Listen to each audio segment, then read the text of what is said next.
বন্ধুরা, ভারতীয় রেলের পক্ষ থেকে আবারও অ্যাপ্রেন্টিস পদে ফর্ম ফিল আপ করার নোটিফিকেশন প্রকাশ করা হয়েছে। এটা নর্থ ওয়েস্টার্ন রেলের পক্ষ থেকে, নর্থ ওয়েস্টার্ন রেলের জয়পুরের পক্ষ থেকে এখানে নোটিফিকেশনটা প্রকাশ করা হয়েছে। এখানে তোমরা মাধ্যমিক এবং আইটিআই পাস যোগ্যতায় অল ওভার ইন্ডিয়া থেকে ছেলে মেয়ে সবাই আবেদন করতে পারবে। চলো এবার নোটিফিকেশনটা আলোচনা করি। প্রথমে দেখতে পাচ্ছ অ্যাপ্রেন্টিস নোটিশ নাম্বারটা, এখানে ডেটটা দেখতে পাচ্ছ 2/1/2024 নোটিফিকেশনটা প্রকাশ করা হয়েছে এবং তোমাদের কবে থেকে ফর্ম ফিল আপ শুরু হচ্ছে সেটা একটু দেখে নাও। Date and times start on online application 10/1/2024, অর্থাৎ জানুয়ারি মাসের 10 তারিখ থেকে ফর্ম ফিল আপ শুরু হয়ে গেছে।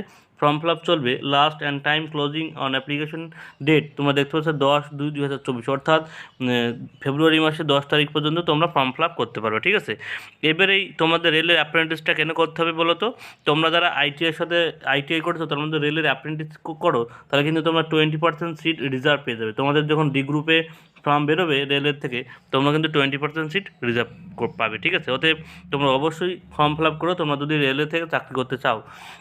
মডিউল অফ সিলেকশন, এখানে সিলেকশন প্রসেসটা দেখে নাও। Selection will be on the basis of merit list prepared and respect of all the candidates who apply against the notification. The merit list will be prepared for the purpose on the basis percentage of marks in matriculation and ITI marks, অর্থাৎ তোমরা যে মাধ্যমিকে, অর্থাৎ মাধ্যমিকে যে তুমি যে কয়েক পার্সেন্ট নাম্বার পেয়েছো এবং আইটিআই যা নাম্বার পেয়েছো তার কিন্তু গড় করে, তার কিন্তু যে এভারেজ হবে তার উপর কিন্তু তোমাদের মেরিট লিস্ট তৈরি হবে। এখানে কিন্তু তোমাদের কোনো এক্সামিনেশন হবে না। ঠিক আছে, তোমাদের মাধ্যমিকের এবং আইটিআই পাস করার পরে দেখতে পাচ্ছ এখানে লেখা আছে মাধ্যমিক এবং আইটিআই পাস করার পরে তোমাদের যে পার্সেন্টেজ আছে তার উপর তোমাদের কিন্তু মেরিট লিস্ট তৈরি হবে। ইম্পর্টেন্স কথা বলা আছে, বলতে in case two candidates have the same marks the candidate with old X, অর্থাৎ ইনকেস যদি দুজন ক্যান্ডিডেট যদি সেম মার্ক পেয়ে যায় তাহলে তার বয়সটা বেশি, সে কিন্তু আগে তোমাদের চান্সটা পাবে। ঠিক আছে, এটাই হলো এখানে বলা আছে। এবং কোন কোন ডিভিশনে এখানে তোমাদের ভ্যাকান্সি আছে সেটা দেখতে পাচ্ছ। আজমির, বিকানির, জয়পুর, ঠিক আছে, যোধপুর, আজমির, বিকানির, যোধপুর, ঠিক আছে, বিভিন্ন রকম ডিভিশনে তোমরা দেখতে পাচ্ছ এখানে কিন্তু ফর্মটা বেরিয়েছে এবং তোমাদের সিট সংখ্যাগুলো আছে। প্রথমে তোমরা দেখতে পাচ্ছ আজমির, ঠিক আছে, আজমিরে তোমাদের সিট সংখ্যা দেখতে পাচ্ছ এবং কোন কোন ট্রেডে তোমরা ফর্ম ফিল আপ করতে পারো সেটা একটু ভালো করে দেখে নাও। কারণ তোমরা যখন ফর্ম ফিল আপ করবে তোমাদের কিন্তু যে কোনো একটা ডিভিশনে তুমি ফর্ম ফিল আপ করতে পারবে। অতএব তুমি কোন ডিভিশনে ফর্ম ফিল আপ করবে, কোন ডিভিশনে কতগুলো সিট আছে সেটা কিন্তু দেখে নেওয়া খুব জরুরি। ঠিক আছে, ইলেকট্রিক্যালে দেখতে পাচ্ছ টোটাল 30টা সিট, ইলেকট্রিক্যালে দেখতে পাচ্ছ 30টা সিট, ইলেকট্রিক্যালে দেখতে পাচ্ছ 40টা সিট, তো দেখতে পাচ্ছ কার্পেন্টার দেখতে পাচ্ছ 25টা সিট, পেইন্টার দেখতে পাচ্ছ 20টা সিট, তারপরে ম্যাশনে দেখতে পাচ্ছ, পাইপে দেখতে পাচ্ছ 20টা সিট, ফিটারে দেখতে পাচ্ছ 50টা সিট, ঠিক আছে, এবং কার্পেন্টার দেখতে পাচ্ছ 25টা সিট, ডিজেল মেকানিক দেখতে পাচ্ছ 132টা সিট। মোট টোটাল কিন্তু 402টা সিট আছে আজমির ডিভিশনে। ঠিক আছে, তারপর দেখতে পাচ্ছ বিকানের ডিভিশনেও কিন্তু এরকম ট্রেড ওয়াইজ কিন্তু তোমাদের সিট সংখ্যা দেওয়া আছে দেখতে পাচ্ছ। ফিটারে দেখতে পাচ্ছ 190টা সিট, পাওয়ার ইলেকট্রিক্যাল দেখতে পাচ্ছ 69টা সিট, ইলেকট্রিক্যালে দেখতে পাচ্ছ 89টা সিট, ইলেকট্রিক্যাল দেখতে পাচ্ছ 54টা সিট, ওয়েল্ডার দেখতে পাচ্ছ 19টা সিট, ওয়েল্ডার ইলেকট্রিক্যাল মেশিনে দেখতে পাচ্ছ 3টা সিট। ঠিক আছে, টোটাল 424টা সিট। তারপরে জয়পুরে দেখতে পাচ্ছ মেকানিক্যাল ফিটার দেখতে পাচ্ছ 274টা সিট।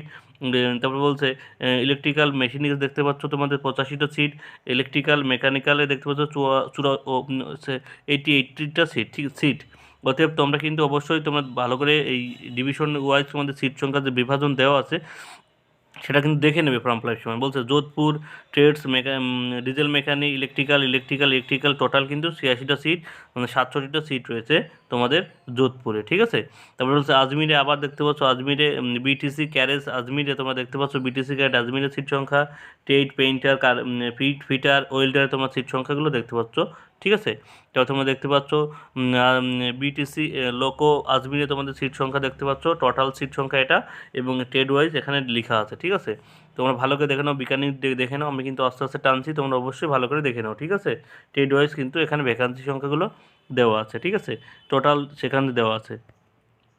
এবার ইলিজিবিলিটি কন্ডিশনে তোমাদের বয়স কত লাগবে দেখে নাও।